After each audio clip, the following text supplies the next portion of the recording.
All right, let's talk a little bit Jiu-Jitsu or grappling. And the question is, to turtle or not to turtle? As they say, that is the question.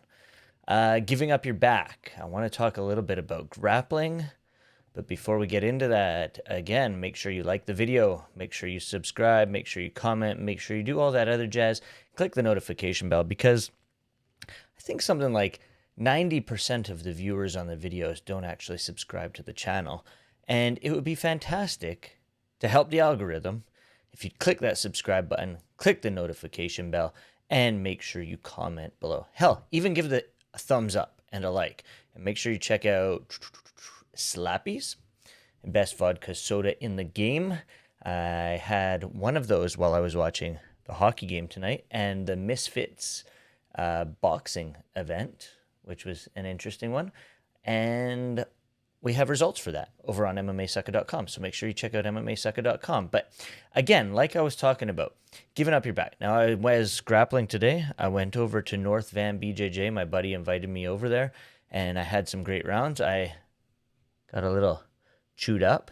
It was in the gi, had some fun. But it's something I've been toying with and thinking about for quite some time now is ways out. And Craig Jones, he says, just stand up. And it's much easier said than done to just stand up. But he came out with a video, and it was posted 2 days ago on the Bang Tao Muay Thai and MMA YouTube channel. It was a seminar by Craig Jones, and it was the art of pinning. But it's talking about pinning when your opponent's goal is to get back up and stand up to their feet.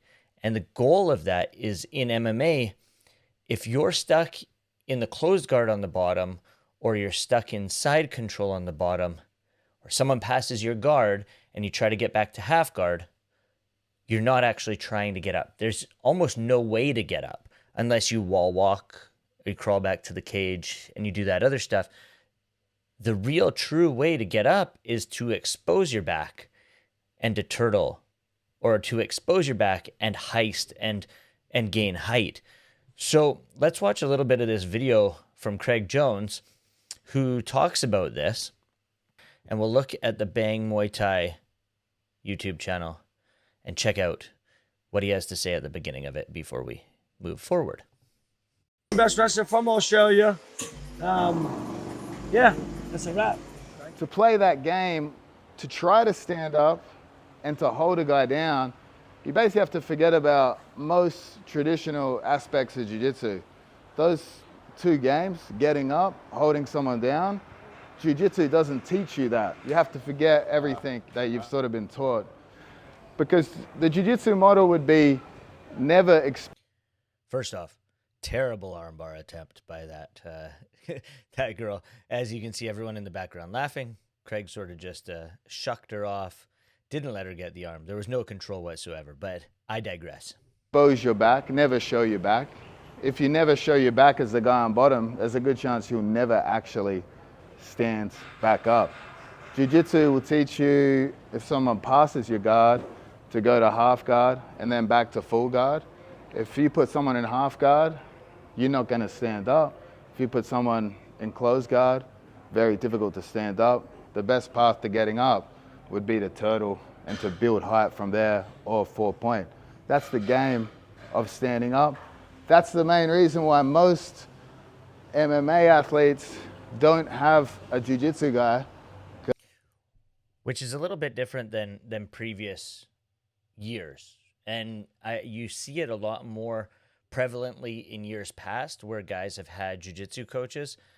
Very rare in this day and age do you see a straight jiu-jitsu coach in someone's corner, other than Craig in Alex Volkanovski's corner. Because that art, it's a waste of time for them, largely. Jiu-jitsu guys would be good for teaching them submissions, but the art of guard retention, guard recovery, submissions in that aspect are pretty much a waste of time in that book. So again, some of the concepts today will be quite different. But again, it's going to be built on the presumption that the guy you're on top of wants to get up. That's what basically the art of pinning is going to be built upon today. So it's a lot of those concepts today. So I would recommend in your gym, occasionally if you do positional sparring, have it so the guy on bottom, he wins the positional sparring game if he can stand up. I like that. And we're doing a lot of positional rounds at my gym these days. A lot of games, a lot of conceptual stuff. So this is going to come into play a lot over the course of the next few months when I'm teaching, is not necessarily guard retention where you're trying to get back to closed guard or full guard, but instead trying to build height and turtle and do that other stuff and get back to your feet. It's a lesson you should try to learn pretty early. Most people don't realize it till later. Most people don't realize that they don't know how to hold someone down because no one they've ever trained with has ever really tried to get back up. So we'll try and change the hierarchy of positions, especially for the top player, right? The top guy. Obviously our goal would be to submit them. So ultimately we would like to get them to a position where we have their back, not just two hooks, but potentially flattened out in some aspect. That would be the top of the hierarchy. Whereas traditional jiu-jitsu might be two hooks and we sit back to our butt and they're on top of us, hand fighting against the choke. So we're gonna have to switch some of the hierarchy. Again, we wanna submit them, but if the purpose is to hold someone down, being in someone's closed guard or in someone's half guard is a fucking great way to hold someone down. But again, traditional jiu-jitsu would teach you to go from side control to half guard, back to close guard. So we'll kind of talk about these aspects today. So yeah, that's what he's talking about. He's talking about, in this day and age, we should really give up our back. Not necessarily giving up the hooks and not necessarily, the guy is taking your back, but we should give back exposure in order to try to get back to our feet. And in jiu-jitsu, it's a little bit different because, there's points scored if guys get hooks in on the back and all that kind of stuff. But I think even from a straight grappling standpoint or even self-defense standpoint, you want to get back to your feet, ultimately.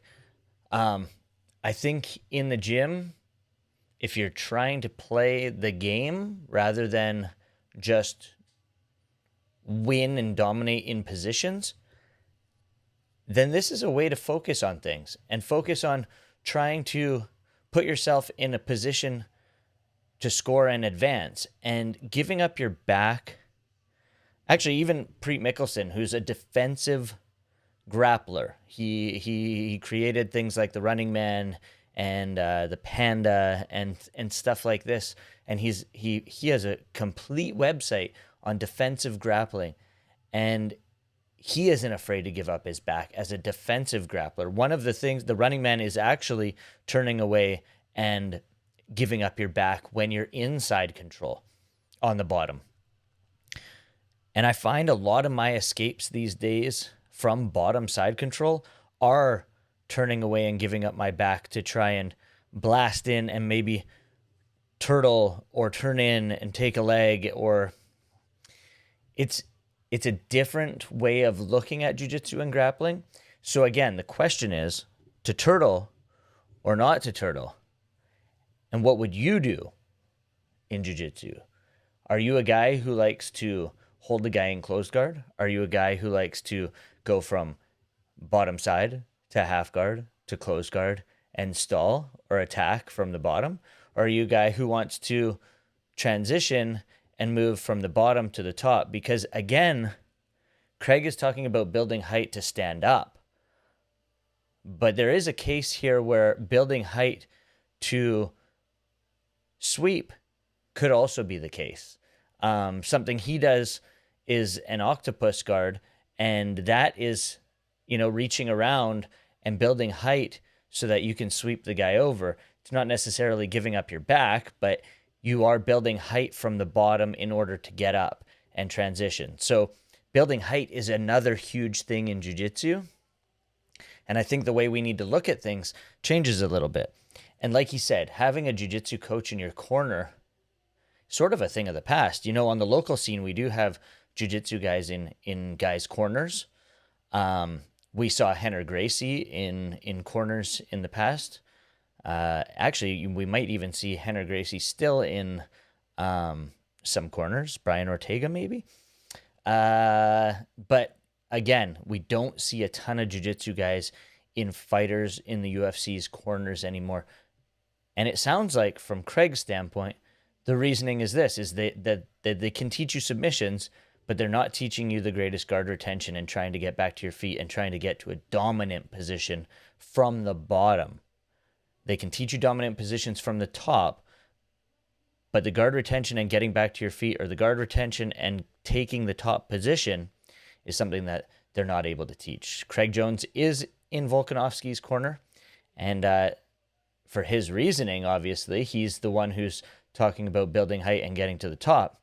I want to hear what you guys have to think about this, because this is something that I'm going to take into the gym, and I'm going to try to teach my guys a little bit. And these are the games that we're going to play, is building height, giving up your back. So let me know, to turtle or not to turtle? That is the question. And before I let you go, I will once again say, make sure you click the like button, click the subscribe button, because half of you guys watching probably aren't subscribed, and I would love for you to subscribe and click that notification bell. Tell me if you're turtling or not. That does it for another video for me. I'm out.